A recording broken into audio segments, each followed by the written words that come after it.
Buenos días chicos, el tema de hoy es la independencia de las 13 colonias. Bueno, vamos a repasar el propósito de la sesión, que es conocer el proceso de luchas que desarrollaron los colonos norteamericanos para librarse del dominio inglés.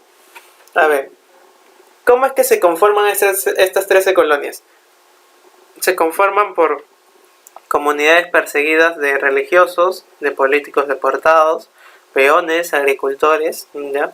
Que vienen de Inglaterra hacia un nuevo mundo, ¿ya? Hacia América.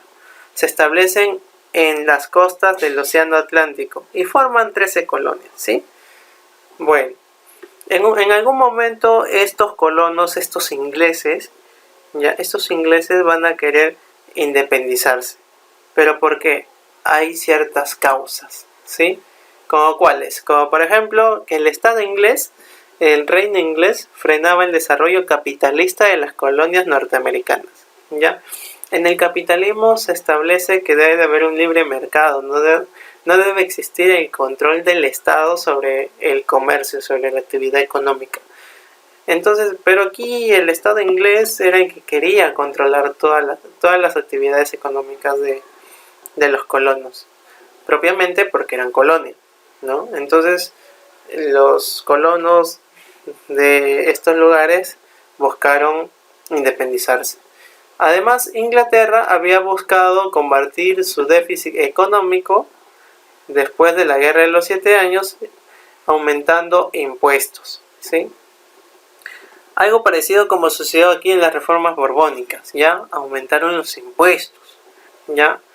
Los ingleses aumentaron impuestos, ¿por qué? Porque Inglaterra había estado en gasto, mucho gasto. ¿Por qué? Porque había participado en la Guerra de los 7 años, ¿ya? Guerra de los 7 años que se dio fue una guerra internacional, ya participaron varios reinos, entre ellos los principales, los que encabezaban esa guerra. Por un bando estaba Inglaterra y por otro bando estaba Francia. Entonces va a haber un déficit financiero debido a ello. Y pues van a aumentarle los impuestos a los colonos. ¿Y en qué aspectos le va a aumentar los impuestos? La ley del azúcar, la ley del timbre y el impuesto sobre el té, ¿sí? Eso lo vas a leer más específicamente en tu compendio. Vamos a repasar algunos hechos importantes. Los colonos americanos habían firmado una declaración de derechos, ¿ya?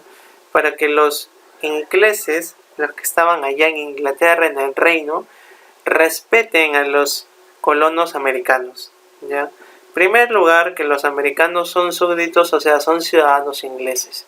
En segundo lugar, que el derecho del ciudadano inglés es no pagar impuestos, ¿ya? Además, si es que este ciudadano inglés no ha participado en la creación de estos impuestos, no tendría por qué pagarlos. Además, el Parlamento inglés no puede imponerle impuestos, ¿ya? Otra más. Y que los americanos no estaban representados en el Parlamento inglés. 2 años después de esta declaración de derechos, Inglaterra, ¿qué hace? Aumenta los gravámenes. ¿Para qué? Para presionar a los colonos a que se dé el pago de estos nuevos tributos. Bueno, en represalia, pues, ¿no?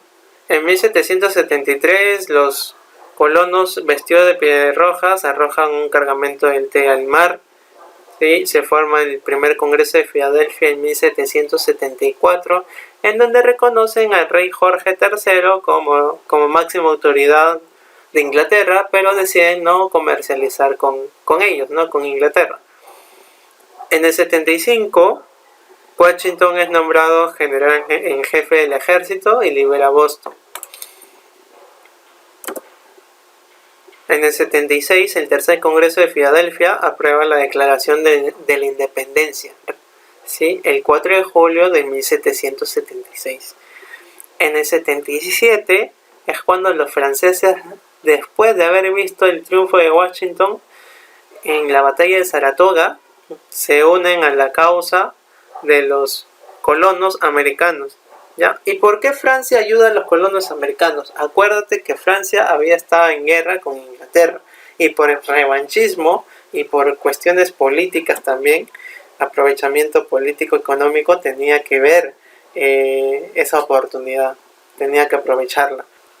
Es algo así como cuando los ingleses apoyaron a la causa independentista americana para que los precursores, los próceres, los libertadores puedan liberarse del imperio colonial español, ¿sí? ¿Por qué? Porque los españoles y los ingleses también habían estado en guerras. Bueno, pero eso fue años antes. En 1781, Washington, con la ayuda francesa, logra la victoria sobre Yorktown. Y en 1783 se firma la Paz de Versalles y ahí ya se reconoce la independencia de las colonias americanas. En ese año se da la primera constitución de las 13 colonias, ¿sí? Pero era una constitución para ser un estado confederado, ¿sí? Pero ya en 1787 se da una constitución para reconocer a las 13 colonias como un estado federal, ¿sí? Es decir, cada ciudad ahora tenía un gobierno independiente, pero iba a tener un presidente que unificara esas 13 ciudades. Bueno, vas a realizar esta actividad, estas preguntas. Finalmente, no olvides que después de ver este material y revisar tu compendio, vas a realizar un organizador visual de tu preferencia, mapa mental, mapa conceptual, cuadro sinóptico, entre otros, en tu cuaderno. Luego resuelve las preguntas propuestas en las páginas 132, 133 y 134 de tu compendio. Finalmente, deberás presentarme el trabajo el próximo miércoles 22 de abril. Bueno, ya sabes que el trabajo del cuaderno me lo presentas el próximo miércoles, mientras que lo del compendio me lo presentas hoy mismo hasta las 8 de la noche. Bueno chicos, eso sería todo. Hasta la próxima.